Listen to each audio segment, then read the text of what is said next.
लोग हैं कुल्हड़िया ब्रिज पर और देख रहे हैं बाई ग्राउंड में एक ट्रेन लगी है और ये कुल्हड़िया स्टेशन है और हमारे संग हमारे करीब भाई है और हवा बहुत तेज बह रही है आज।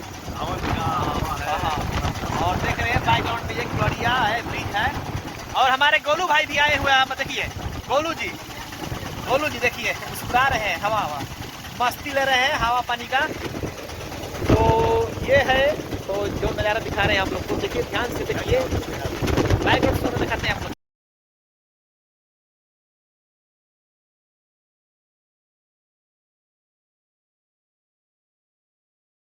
देखिए आप लोग ऊपर क्या नज़ारा है यार, वाह यार। देखिए गोलू भाई हमारे गोलू भाई देखिए, वाह आज गोलू भाई करीम जी देखिए यार कुछ नजर आ रहे हैं पूरा।